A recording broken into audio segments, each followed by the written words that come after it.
Dear Earthmates, today we are visiting Eugene Schoulgin in Norway, Oslo, and Eugene is well known internationally for his novels and his wonderful humanitarian works focusing on freedom of expression, writers in trouble, persecuted or during that process. And I have learned a lot from you, dear Eugene, and I see you as my elder brother, my brother, and I still have a lot to learn more. One more thing, last but not least, Eugene Schoulgin was one of the signatories of the Earth Civilization Project Declaration, a humble initiative with all the best intentions. And this is a series of conversations which I call Earth Civilization Dialogues. So people from various fields who are trying to do good things, we are together more and more. Hello again, and what would you like to say? The floor is yours. Thank you very much. Well, you asked me to tell a little about myself. Yes, please. But I would like to start with saying something about my views on what it is like to be a writer, because that is actually the first thing I was. My engagement in human rights, sorry, has come as a result of my writing, not the opposite way around. And you know, from the start, I was an archaeologist. I studied archaeology, classical archaeology, for several years. I will not go further explaining why I changed into writing, except for the fact that already as a little child, I think I was around 10 years old when I started to write stories. And then you have to ask yourself, what kind of a person is a writer actually? It's not any easy answer to that. Writers are so different. It's so many different ways to approach writing. For me, I would say that curiosity is the key word here. And the writer is, of course, curious about what can he bring forward in his own brain. I mean, you are working with yourself. You are working with your own ideas, fantasy, thoughts, and so forth. But also the world around. I am not one of these writers who are just looking into my own mind. I regard myself as a world citizen. Yes. The world interests me. People in different cultures and different times, of course, since I am in the bottom and historian and archaeologist, it has always interested me extremely much how people are trying to figure out their own lives and also how they are looking at their neighbor. And when I say neighbor, I don't only mean the man in the street, but the man in the world, right? So that is the reason why I have traveled. All my grown-up life, I have traveled. I have stayed for long periods in different countries. I prefer to look at myself not as a tourist, but as a visitor. And to learn to know another culture, another country, you have to stay there for quite a while. It's always difficult to understand what is under the surface in different countries and the reasons why things and conditions are as they are in other countries than you know. I have to confess sometimes I have more difficulties to understand the Norwegian way of thinking than the Turkish way of thinking. You know, my father was a Russian.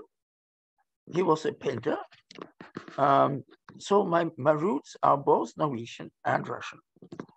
And this mixture of two different countries, two different ways of looking at things, I think that is one of the reasons why I always regarded myself as a visitor in life. I am a nomad, you can say, in a way. I am a nomad. And I feel such a joy when I come to a new place and meet with new people and understand that I have something to learn from them. And my curiosity really gets a kick. So I think everything I've been writing is, I have one main theme in nearly all my writing. And that is what I call anxiousness. To be afraid is something else, but to be anxious means that you are cautious. And that is, in my opinion, something every man is born with. You are born with this. The first scream you give to the world is a scream when you are born. And that scream is also a scream of a shock.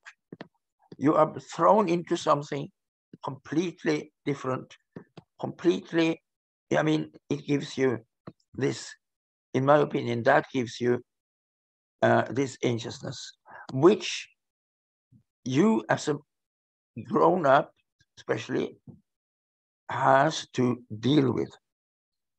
As long as you don't understand that it is natural to be afraid of things.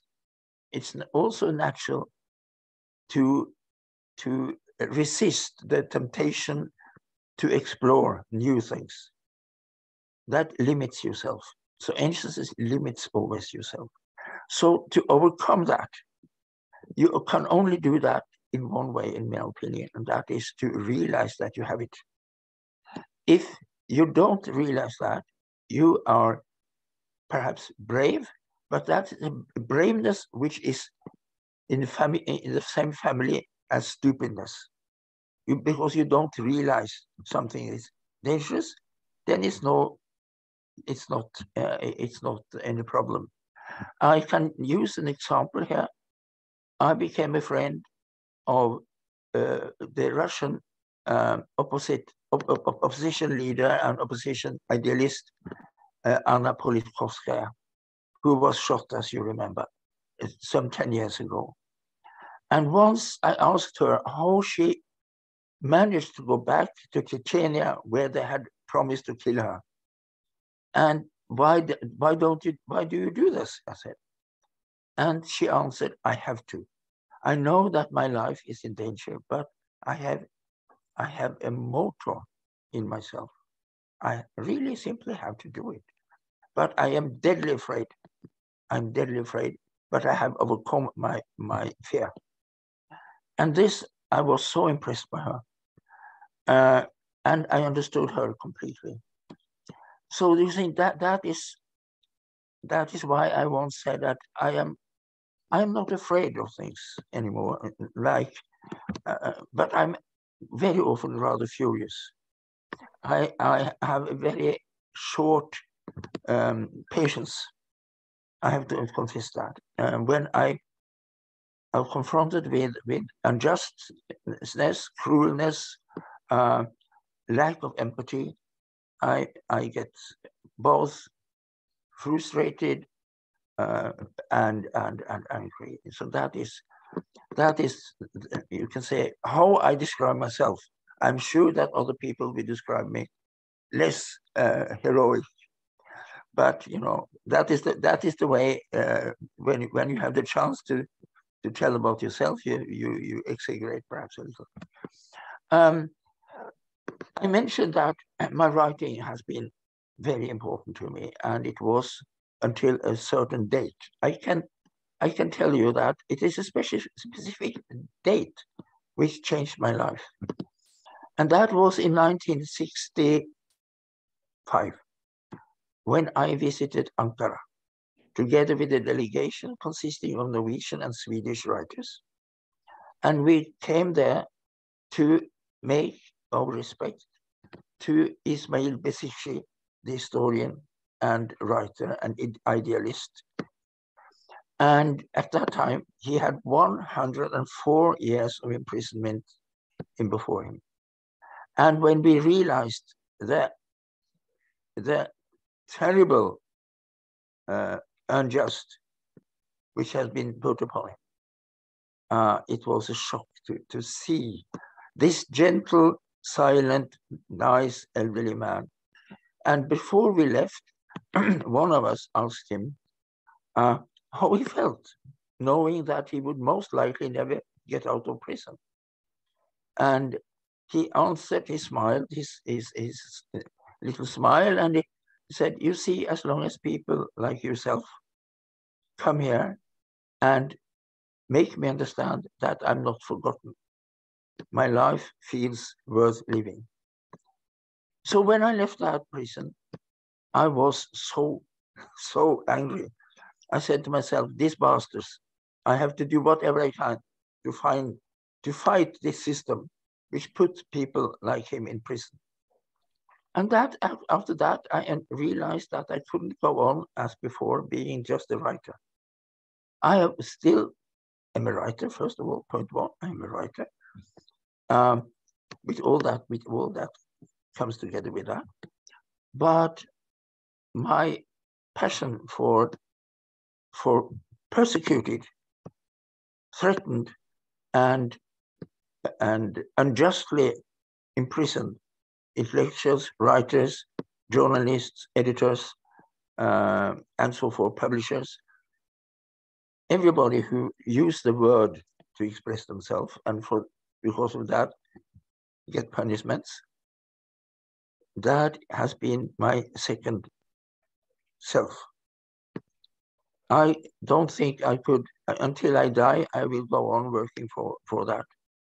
Because I think that freedom of expression is perhaps the most important, beside food and beside the fact that you are obliged to overcome. I think that freedom of expression is the most, what is in the core of human rights.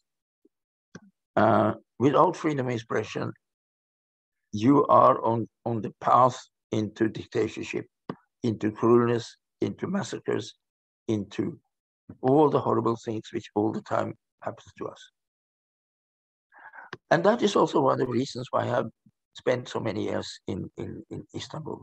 It's not only that Istanbul is the most fantastic, one of the most fantastic cities in the world, in my opinion, and that is a joy to be there. Every day is an adventure.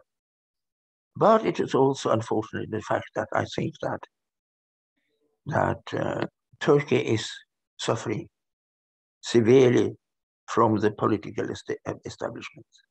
Not only from Erdogan, although I really detest his way of thinking, his way of acting, the way he has persecuted people to an extent which is nearly unbelievable. But this goes further back and in history of Turkey. And I think that a political establishment whose prime goal is to look after their own interests. And for me, it is so obvious that the Turkish population is not a priority for these people. It is their own self, it's their own egos who are in the front.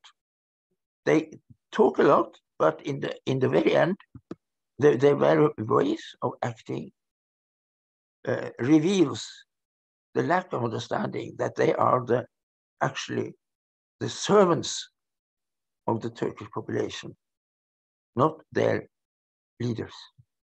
They are the servants. And as long as you have such an establishment, I am afraid that it will be very difficult to really change something in Turkey. There is what you have to start. And also that you have to solve problems by dialogue, not by violence. That is so important. But back to, I mean, I mean, I could go on for hours telling about all the fantastic things I have experienced in Istanbul and in Turkey.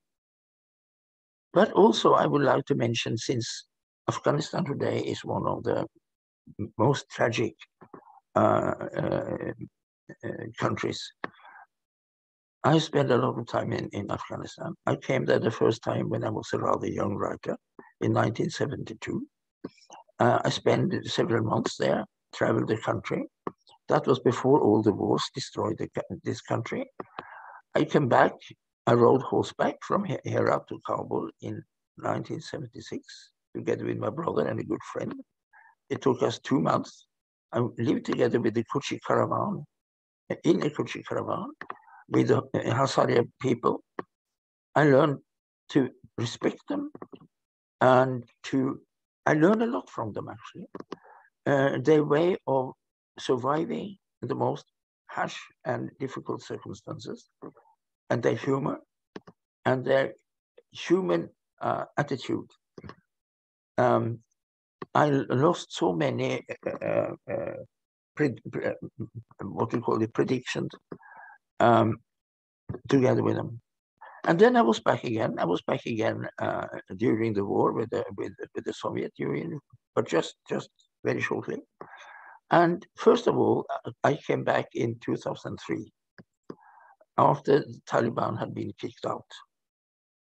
And I saw what was left of Kabul, how they themselves, these warlords, who had the same attitude, actually.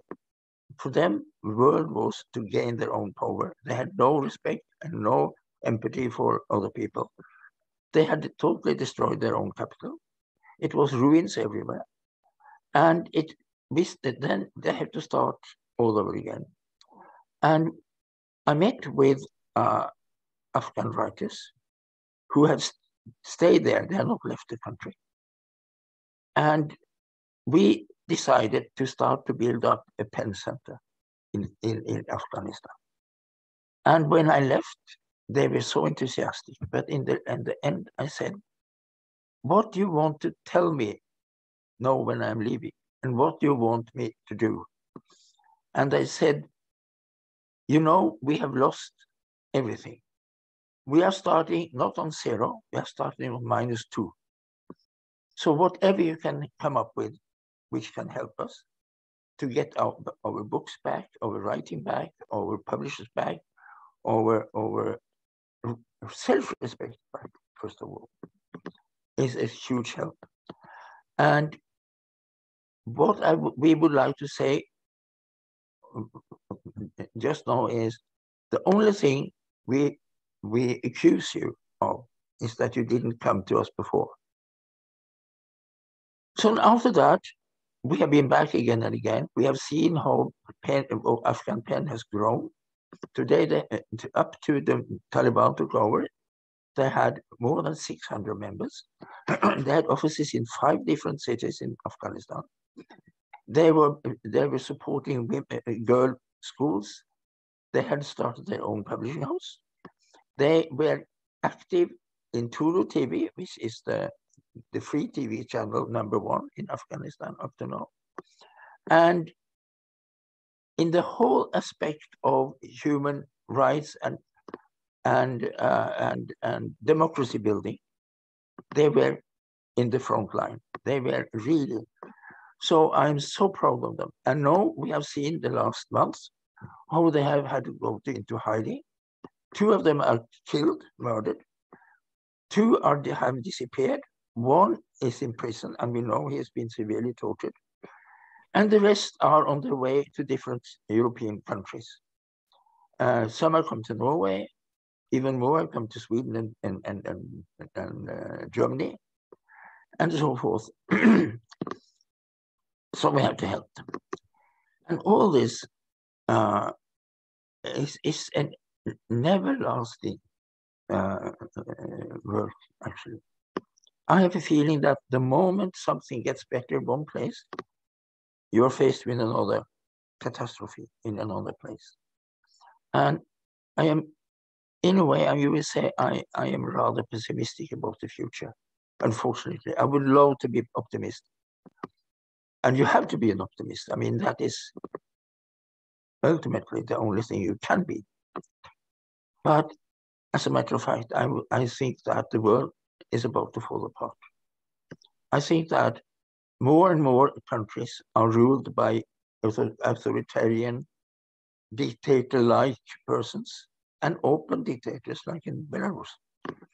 I think that the way these leaders are acting, we had a horrible example with Donald Trump.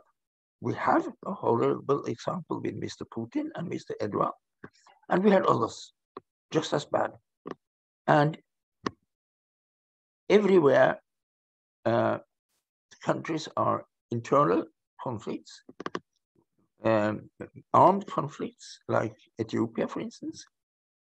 My daughter, who works in the diplomacy in Sweden and has a lot to do with African countries, tells me how bad the situation are in very many of these countries, with terror groups taking over more and more.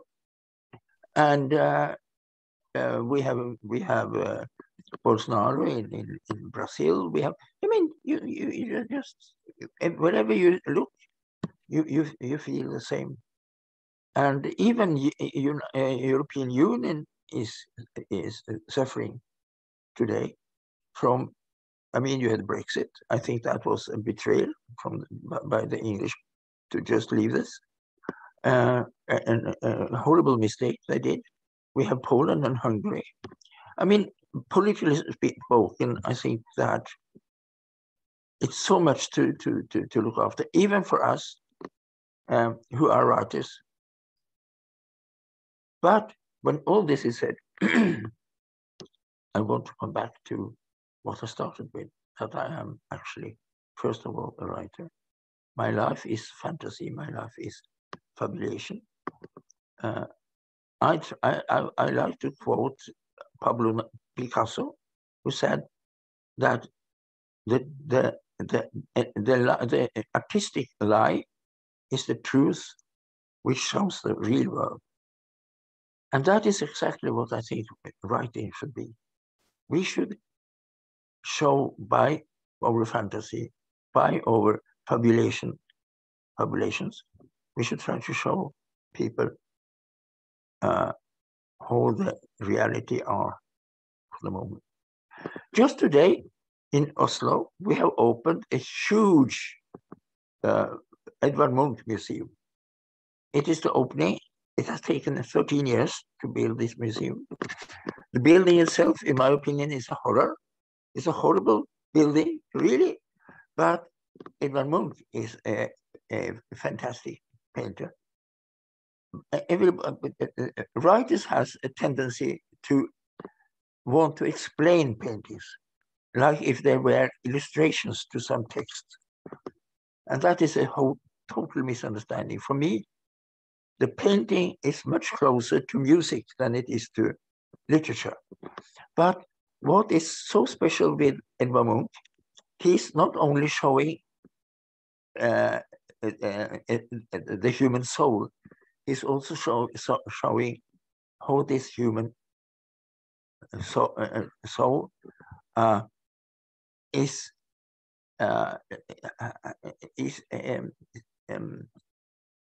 what shall I say, the situation of the human soul, the human ego, the human brain, inside a visible world. And the visible world is the landscape, it is the interior, it is situations. So many people have the tendency to look at him just as, you know, the Scream is very famous, that painting, the Madonna, Jealousy, and all these paintings. But for me, he is, first of all, a musical painter, a brutal musical painter. He's not the sweet guy. He is trying to show the truth in painting. And in that aspect, you say, he's also literary, because we want to show the truth. So, well, that I don't know what else I could say? You asked me to tell some anecdote. I mean, all my life is filled up with stories. As a result of all my travels, as a result of that, I love to be with people, to meet new people. You end up in a lot of strange situations, humoristic situations, absurd situations, even sometimes dangerous situations. But to choose among this, no, I don't think I will tell any anecdotes. I think I will go back to say in the end something about my father, which I think has meant a lot to me. Mm-hmm. You see, he was born in Oslo, but that was just a coincidence. He lived up in St. Petersburg, and he told me that the first memory he has carried with him his entire life until he died, 80 years old, the same age as I am now. He said the first memory was when I came out from our house with my nanny. I was 3 years old, and I was confronted with the traffic on Alexander Nevsky Prospect, which is the main street going through St. Petersburg. The sound of the horses and the wagons, the colors, the screams, the everything. And that created a kind of enthusiasm, which he brought with him all through his life.